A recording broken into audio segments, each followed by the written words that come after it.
Hoy venimos a compartir en este domingo la lección acerca de ceder a los demás, y más bien habla de la humildad que debemos de tener en nuestro carácter, en nuestra manera de conducta y como cristianos. El ejemplo lo vamos a ver hoy en el libro de Filipenses capítulo 2, pero al entrar allí, vamos a orar al Señor para poder así dar esta lección.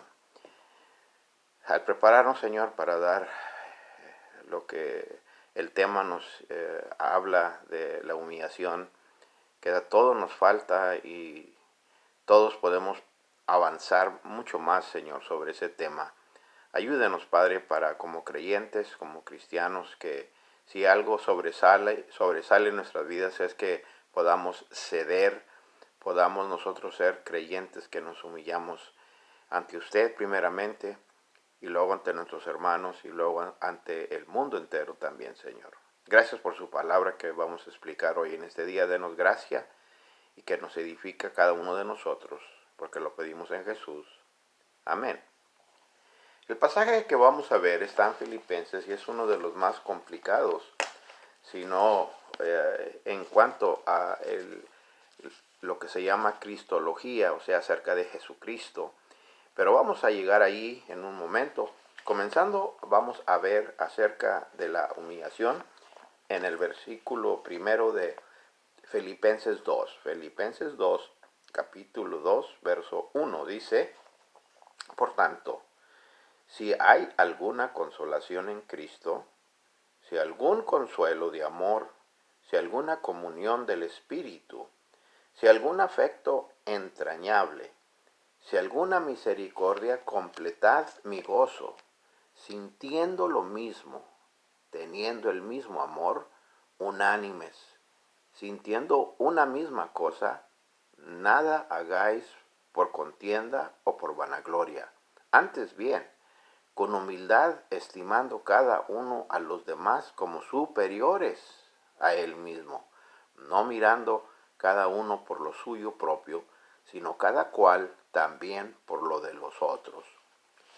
La razón que Pablo escribe esta carta, y estaba en la cárcel, Pablo, y la razón que al llegar noticia de cómo estaban las cosas en Filipos, había mucha persecución, había un problema muy serio. Dos hermanas no se podían ver. Dos hermanas estaban en competencia en cuanto al servir al Señor, o en cuanto a ver quién era la líder o la más reconocida, porque vemos en Filipenses 4, cuando da ya la razón de por qué escribe esta carta, primordialmente. Pero dice allí, en Filipenses 4, dice, versículo 2, ruego a Evodia y a Síntique que sean de un mismo sentir en el Señor. Asimismo, te ruego también a ti, compañero fiel, que ayudes a estas que combatieron juntamente conmigo en el Evangelio, con Clemente también, y los demás colaboradores míos, cuyos nombres están en el libro de la vida. Evodia y Síntique, y ahí es donde viene mi nombre, Evodia, que quiere decir olor fragante, camino recto. Pero Evodia y Síntique tenían problemas. Ellas eran del Señor, no estaban trabajando como un equipo, y pues le ordena a Timoteo o a los líderes de quizás Timoteo, pero no sabemos, simplemente a los líderes de Filipos, más bien, no podemos aquí saber exactamente a quién se está dirigiendo, pero a los líderes de la iglesia de Filipos, que son compañeros, son también siervas de Dios, que lucharon, combatieron con el apóstol Pablo acerca del Evangelio, llevando el mensaje de Dios. Y labora ahí a otros también con cuales ellas han servido y que sus nombres están en el libro de la vida. Siendo así, esto es lo que ocurre en muchas de las iglesias, competencias, a ver quién tiene más autoridad, más poder, más liderazgo, más atracción, más atención, etcétera. Y la razón que escribe Pablo entonces primordialmente sobre esta carta, era porque había necesidad de gozo. Se había echado como agua fría sobre la comunión, sobre la unidad, sobre la hermandad acerca, espiritualmente hablando, en esta iglesia, en este pueblo de Filipos, simplemente porque dos mujeres, una de las razones que causó que se fuera el gozo de esta iglesia. Y ese es el tema del libro de Filipenses, el gozo. Se encuentra como algunas 14 veces en este libro. En los primeros 4 versículos, por eso Pablo explica y va a preparar lo que va a decir más adelante en los siguientes versículos del 5 al 8 especialmente. Pero aquí vemos que hay necesidad de tener consuelo en amor. La única manera que podemos como creyentes demostrarle al mundo consolación es que tengamos amor, especialmente unos por los otros. ¿Y cómo vamos a tener comunión en el espíritu si estamos divididos o no podemos trabajar juntos? Y si algún efecto entrañable o alguna misericordia, o sea que parte de poder ser iluminación, como más adelante en uno de los versículos Pablo dice que nosotros debemos de ser lumbreras o ser alumbrar. En el versículo 15, capítulo 2 dice que nosotros estamos en medio de esta perversa generación, dice, déjeme buscarlo aquí el 15, dice, para que seáis irreprensibles y sencillos, hijos de Dios sin mancha, en medio de una generación maligna y perversa, en medio de la cual resplandecéis como luminares en el mundo. Eso es lo que debemos de nosotros ser. Pero ¿cómo vamos a hacer esto si estamos combatiendo uno con el otro? Pablo por eso está corrigiendo y está diciendo, completen mi gozo, sabiendo ellos de que estuvo en la cárcel ahí en Filipos y ahora otra vez de la cárcel les escribe que tengan gozo, que se regocijen por lo que tienen, por quién son y por qué es la necesidad de tener gozo. Porque si el creyente no demuestra gozo porque es cristiano, creyente, que ahora conoce a Jesucristo, ¿cómo va a poder el mundo encontrar y ver el gozo si nosotros no lo tenemos? Dice el versículo 2, completad mi gozo sintiendo lo mismo, teniendo el mismo amor, unánimes, sintiendo una misma cosa. Es importante unificarnos, o sea, tenemos que trabajar como un equipo. Y el grupo que no trabaja como equipo, que está teniendo competencias, como aquí vemos en esto de las hermanas aquí en esta iglesia, entonces eso va a sacar la energía, la dirección de que el grupo debe de tomar en armonía y en unión. Nada hagas por contienda o vanagloria. Que no hagamos nada para poder nosotros recibir la honra y la gloria. O sea, el reconocimiento, el reconocimiento que debemos de hacer es apuntar hacia Jesucristo. Antes bien, con humildad. Ahí está, con humildad, estimando cada uno a los demás superiores a ti mismo. Eso no quiere decir que nos debemos sentir inferiores. Simplemente es de que cualquier otra persona lo debemos de tener en alta estima, considerarle y aún quizás tratarla con una manera, aunque sea como sea la persona, que ella esté arriba de uno. O sea, que tratarla con una manera de que la persona es antes de mí y yo después. el espíritu del hombre es yo y yo. Y ese es el peligro, que lo opuesto a la humildad, el orgullo. El orgullo busca por los demás, por otros, pero el orgullo busca, no busca, quiero decir al revés, el orgullo no busca por los demás, sino simplemente por uno mismo. La humildad busca por los demás, y el Señor a través de ello nos trae bendición, como veremos aquí, continuando la lectura. Dice, no mirando cada uno por lo suyo propio, sino cada cual por lo de los otros. Ahí está.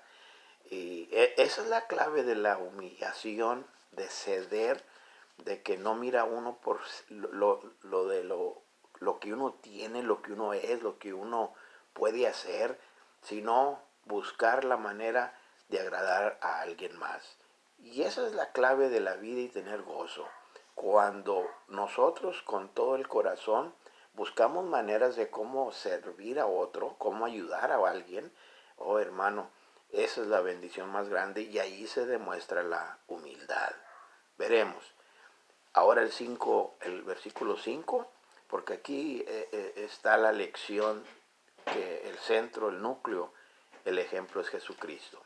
Versículo 5 dice, haya pues en vosotros este sentir que hubo también en Cristo Jesús, el cual, siendo en forma de Dios, no estimó el ser igual a Dios como cosa a que aferrarse, sino que se despojó a sí mismo, tomando forma de siervo, hecho semejante a los hombres, y estando en la condición de hombre, se humilló a sí mismo, haciéndose obediente hasta la muerte, y muerte de cruz.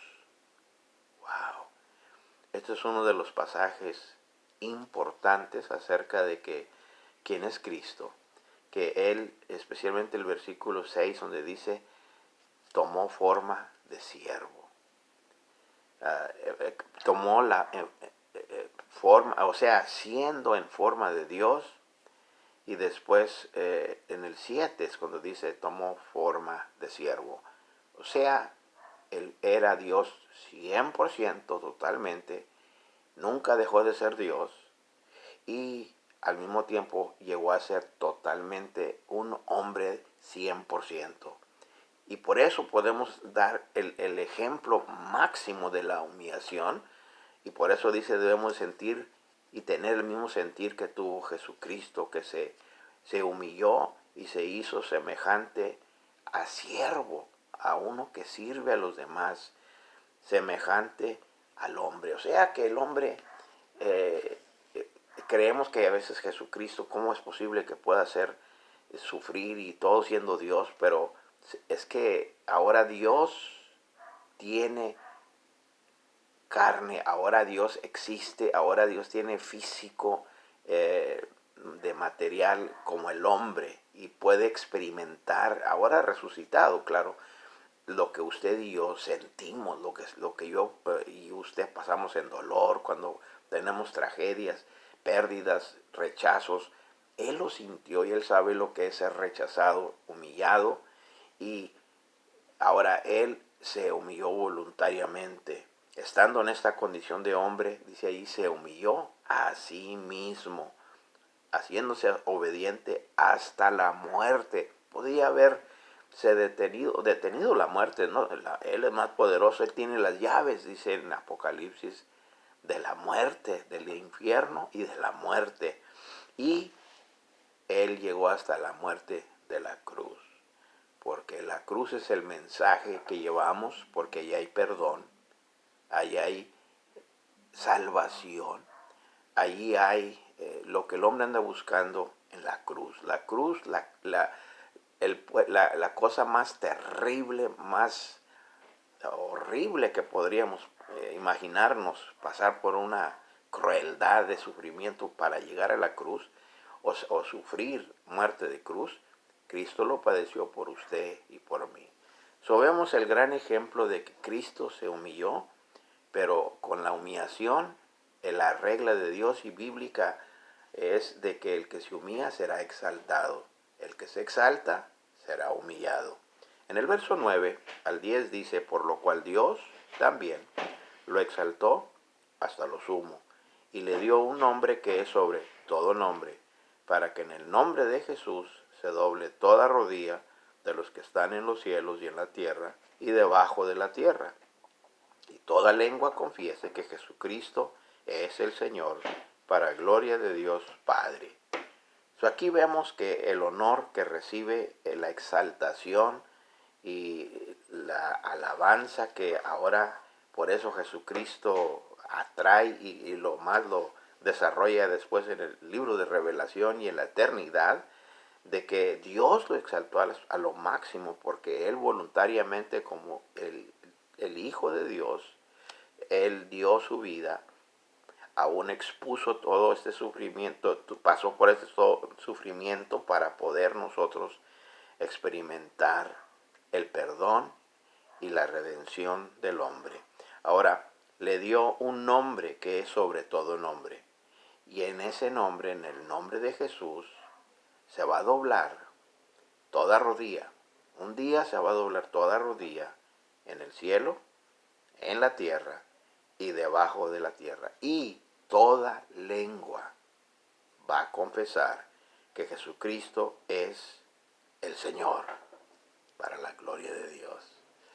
Un día todo ser, hasta los mismos ángeles caídos, Satanás, las personas más que no odian a Cristo, que no quieren nada de Dios, van a tener que hablar con su boca y decir y proclamar, aunque no lo crean y no lo quieren aceptar y no lo van a aceptar, y no los va a salvar eso, como algunos piensan, que todo mundo va a ser salvo. Todos, hasta el diablo, va a ser salvo. No, Señor.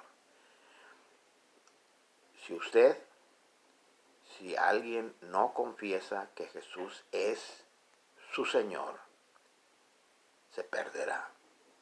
Si sus labios no se humillan, si sus labios no proclaman el nombre de Jesús como su Salvador, se perderá eternamente. Qué trágico va a ser que estos van a tener que humillarse, tienen que arrodillarse. Un día se va a doblar hasta el suelo toda rodilla y va a tener que proclamar que Jesús es el Dios Todopoderoso, que Jesucristo es el único Salvador. Gloria a Dios, me estoy emocionando un poco de más, pero no me quiero pasar de... Estamos hablando de ceder, de humillarnos, y el mejor ejemplo es Jesucristo, y cuando nos humillamos, Dios nos exalta, Dios nos levanta, Dios nos da reconocimiento. Cuando la gente no le importamos o no tiene quizás reconocimiento, no importa. Nosotros ahora debemos de proclamar el nombre del Señor y confesarlo diariamente. Jesús es mi Señor. Humillarnos ante Él, inclinar la cabeza, hincarse si es posible, arrodillarse y confesarle que usted y yo lo necesitamos, y le damos gracias y gratitud por haber sido el gran ejemplo de humillación, de siendo Dios, se hizo hombre, aún hasta lo máximo, de siervo, hasta la cruz, por usted y por mí. La lección de hoy acerca de ceder a los demás aplica aquí a la lección, y va a continuar Pablo explicando más acerca del ejemplo de Pablo, de Timoteo, Epafrodito, para que estas mujeres pudieran ver. Yo creo que se reconciliaron, muy probable, no nos dice la Biblia qué pasó, pero la razón que escribe Pablo esta carta es para corregir estas dos hermanas, y todavía sigue este mismo problema hasta nuestro día, que nosotros aprendamos a humillarnos unos a los otros, especialmente. Podríamos humillarnos ante Dios ya conociéndole, pero usted, si no se ha humillado ante Dios, un día se va a humillar, un día usted se va a hincar y va a reconocer que Dios dio a su Hijo para que usted y yo pudiéramos ser salvos. Ojalá que usted ya haya cedido a Él. Vamos a orar. Gracias, Señor, por esta lección que nos da acerca de la humildad. Hay muchas más cosas que podríamos hablar, pero brevemente, Señor, ayúdenos a ser luminares, Ayúdenos a que en medio de una generación que no quiere, es perversa, como dice más adelante, y maligna, la generación, dice Pablo, vivimos en esos medios, pero creemos y deseamos, Señor, ser luminares, brillar a través de ser siervos, servir unos a los otros, y si nos toca hasta dar nuestra vida, que podamos hacerlo, Señor, sabiendo de que tenemos la recompensa, que como dice aquí, el que se humilla será exaltado. Gracias, Señor, por su palabra. Ayuda a mi hermana, mi hermano, ayúdame a mí, Señor, a siempre practicar, y aún, especialmente cuando no hay manera de relacionarse con alguien, acordarnos de este problema que hubo en esta iglesia. Para poder tener gozo, Señor, tenemos que humillarnos. Gracias, Señor, por la habilidad y el poder de hacerlo. Lo pedimos en Jesús. Amén.